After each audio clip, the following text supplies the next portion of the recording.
And indeed, we're very pleased to announce a good first half of 2022 with great organic growth, 10%. Indeed, as you said, with resilient demand, and that resulted in confidence for the second half with a positive outlook that's unchanged. And that resilient demand came to a few things. I think at the end of the day, what we've seen in today's world is that health for people is there to stay. People are really thinking about their health for people, about their immunity, and take care of their health. And that helped our health, nutrition and care business, but also food and beverage business. Then what we also seen is that in the animal nutrition space, with the growing population, there is still a keen demand for proteins. But we need to do that in a sustainable way. And that is exactly what DSM is all about. Sustainable farming, our animal nutrition and health is very keen to create those ingredients which reduce emissions and help the health of the animals. So it's that why it's very resilient for us.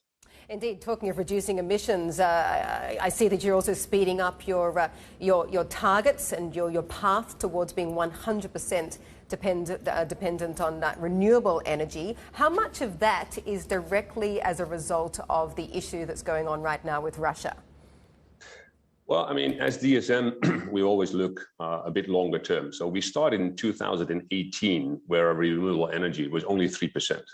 And we took that as our commitment and also our responsibility to reduce that, to improve that as renewable energy. And we set our targets originally to 50%, then to 75%. And we've made so much progress on that target that we now said, hey, before 2030, we would like to have 100%. So that was not indirectly, neither directly linked to what's happening today, although that is helping us. So at the end of the day, today we're at 77%. And obviously is helping us in today's weird environment where gas is very difficult to get.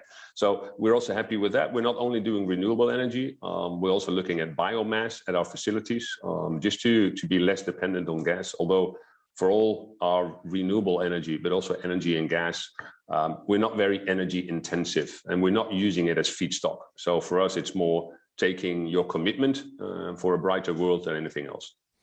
Dimitri, I remember when we caught up with the business in the first quarter, one of the issues the board was looking at very closely was just the supply chain problem.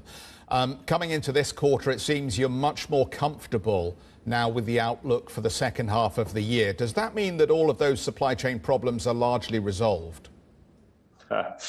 Well, I wish I could say yes, but unfortunately it's not the case. I feel sometimes like being in a sailing boat in this big ocean where the weather is still great, the sun is shining with good resilient demand, but being on that boat in the waters, it's still pretty stormy with COVID cases still in China, supply chain disruptions, but also the inflationary context.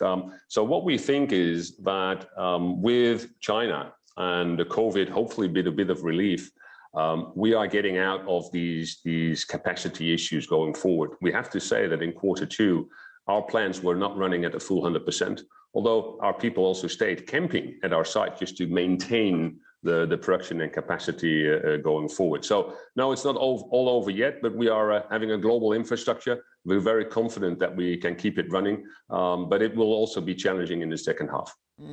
And just as we